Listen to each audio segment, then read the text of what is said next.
झारखंडी भाषा खतियान संघर्ष समिति JVKSS के कोल्हान महासचिव रामदास मुर्मू की अध्यक्षता में गालूडीह के उल्दा स्थित गोल्ड लाइन ऑटोमोबाइल प्रबंधन को एक मांग पत्र सौंपे गए मांग पत्र में बताया गया कि सभी मजदूरों को PF एवं ESI की सुविधा देना होगा। स्थानीय क्षेत्र के लिए 75% आरक्षण, CSR फंड के तहत ग्रामीण क्षेत्र को विकास के लिए शिक्षा, स्वास्थ्य सुविधा देना होगा।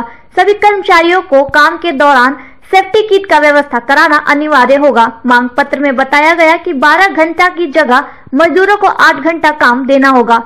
साल में एक बार बोनस देना होगा तथा विस्थापित परिवार के सभी सदस्यों को पीढ़ी दर पीढ़ी नौकरी की व्यवस्था करानी होगी। इस मौके पर JVKSS के कोल्हान महासचिव रामदास मुर्मू ने कहा कि मुख्य रास्ते पर कार्यालय के आगे मंदिर की स्थापना की गई है, जो आस्था के नाम पर कई तरह के धंधे किए जा रहे हैं।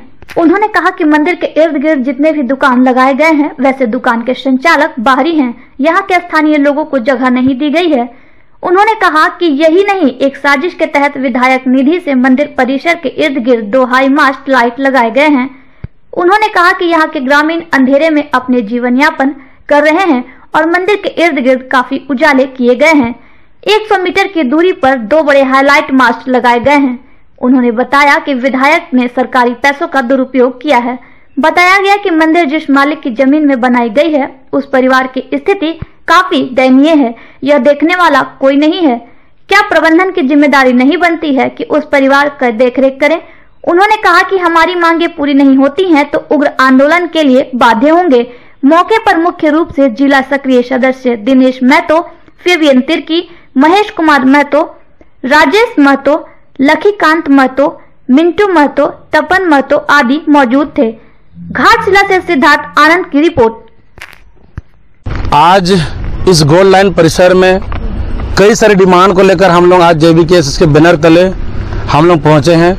हमारा मांग है कि सबसे पहला मांग, फ्रंट में मंदिर दिखता है, मंदिर यहाँ पर आस्था के नाम पर यहाँ पर बैठाया गया है, लेकिन ये कहीं ना कहीं धंधा का ये चल रहा है। धंधा यहाँ पर सब बाहर के लोग दुकानदार लगा करके कर रहा है। यहाँ उल्दा आसपास के एक भी दुकानदार आपको नहीं मिलेगा। दूसरा मांग ये है कि मंदिर के परिसर में 2 हाइमास्ट लाइट लगाया है, विधायक निधि के द्वारा किस तरह से कैसे लगाया गया, ये सबसे बड़ा सवाल है। वो भी 100 मीटर के दरमियान में 2 हाइमास्ट लाइट को लगाया। इधर ग्रामीण है अंधेरे में और मंदिर है उजाला में। ये सबसे बड़ा सवाल हम लोग विधायक जी से करते हैं, आपने किस तरह का सरकारी राशि को यहाँ पर दुरुपयोग किया? क्या मंदिर के पास पैसा नहीं है अपने क्षेत्र को उजाला करने के लिए? क्या प्राइवेट सेक्टर में उसके पास फंड नहीं है कि अपने क्षेत्र को उजाला करें? तीसरा जो है सबसे बड़ा डिमांड जो हमारा है, जिस क्षेत्र में मंदिर और ये कंपनी बसा है, उसका जो ओनर, लैंड ओनर आज किस परिस्थिति में है? उसका जो सबसे पहला जो बड़ा बेटा जो है वो उसका देहांत हो गया। क्या कंपनी का जिम्मेदार नहीं बनता है कि उस गरीब को उसका इलाज कराएं? आज कंपनी के मैनेजमेंट प्रबंधन किसी का भी ट्रीटमेंट कराने की जरूरत पड़ता है, दिल्ली, मुंबई, बेलोर जैसे जगह में करवा लेता है।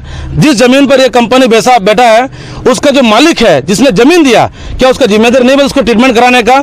एक जन मर गया, छोटा भाई उसका जो है ना इतना दारू पी करके उसका भी हालत खराब हो गया, वो भी स्पॉटेड कर गया। उसकी माँ का हालत घर में दिन भर भटकते रहती है।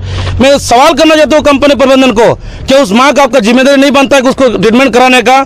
आज ही हम चेतावनी देना चाहते हैं, आप जितना जल्द हो सके कंपनी के मैनेजमेंट प्रबंधन उसको तुरंत उसको ट्रीटमेंट कराए। तीसरा जो सबसे बड़ा सवाल, ये कंपनी के जितने भी यहाँ मजदूर लोग हैं, उन लोगों का PF ऐसा नहीं काटा जाता है। ये शिकायत हम लोग के पास आया है। उसके साथ साथ बहुत सारा है यहाँ पर CSR फंड के तहत क्षेत्रीय को जो विकास करना चाहिए, विकास एजुकेशन का हो, हेल्थ का, हम लोग बहुत सारा डिमांड नहीं करते हैं।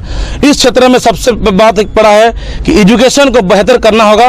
उसके साथ साथ घर घर में जो भी मेडिकल का जरूरत पड़ेगा, बढ़िया से बढ़िया हॉस्पिटल में ट्रीटमेंट का गारंटी देना होगा, हर घर से शिक्षा का गारंटी देना होगा। ये सबसे बड़ा डिमांड हम लोग का रहेगा। उसके बाद क्षेत्र का सभी घरों से नौकरी, इस क्षेत्र जितना बड़ा ये प्रभावित क्षेत्र है, विस्थापित क्षेत्र है, उतना सभी घरों से नौकरी का गारंटी भी देना होगा। या सुनने में आता है कि आसपास के लोग यहाँ जब रिज्यूम सबमिट करने आते हैं उसका रिज्यूम को नीचे रख दिया जाता है और बाहर के लोग यहाँ पर काम कर रहे हैं। सुपरवाइजर से लेकर सबको देख लीजिएगा, यहाँ पर सब बाहरी के लोग हैं, लेकिन उल्दा के आदमी गिना चुना 3-4 जन ही यहाँ पर काम कर रहे हैं। तो ये नहीं चलेगा। ये जेबीके से डिमांड करता है, अगर आपने मुद्दा यहाँ पर कंपनी या मंदिर को आपने बैठाया है या क्षेत्रों को विकास करने के लिए, तो आपको सबसे पहला इस क्षेत्रों को विकास करने का पहल करना होगा, चाहे कुछ भी करना पड़े उसके लिए हम लोग तैयार है।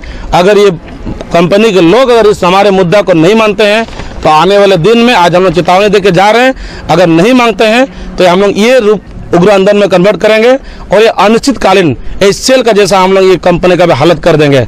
इसी का साथ मैं रामदास मुर्मू, कोल्हान महासचिव जेबीके एसएस। देखिए, आज हम लोग मजदूरों का जो हित के लिए हम लोग मांग में आए हैं, जो कि स्थानीय लोगों को 75% यहाँ पे कंपनी में रोजगार दिया जाए और जो भी सुरक्षा का जो भी किट्स है उसको भी उपलब्ध कराया जाए और 12 घंटा के बदले 8 घंटा काम दिया जाए। और जो कि CSR के तहत जो डेवलपमेंट करना था कंपनी को, उल्टा कंपनी ने क्या किया, मतलब विधायक निधि से मतलब मसलाइट लगा दिया, जो कि मंदिर का इर्द गिर्द में अगल बगल में विधायक निधि हो चाहे सांसद निधि का हो, मतलब सरकारी राशि आप खर्चा नहीं कर सकते हैं। लेकिन यह फंड का दुरुपयोग किया है। यहाँ के माननीय विधायक जी रामदास सोरेन जी ने भी फंड सरकारी राशि का दुरुपयोग किया गया है। हमारा मांग है, जेबीके एसएस का मांग है कि स्थानीय लोगों का, ग्रामीणों को रोजगार दे और जो भी बेरोजगार है उनको रोजगार देने के लिए आज हम लोग कंपनी के प्रबंधक को ज्ञापन सौंपे हैं। जोहार, जय झारखंड। आज हम लोग इस परिसर में आए हैं।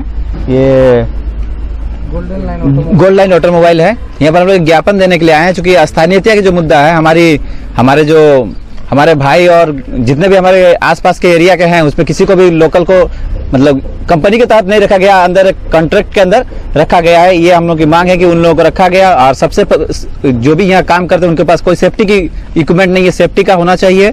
और हमारे ये जो सरकारी फंड का जो दुरुपयोग किया जा रहा है इस परिसर के अंदर, उसका भी सब बंद होना चाहिए।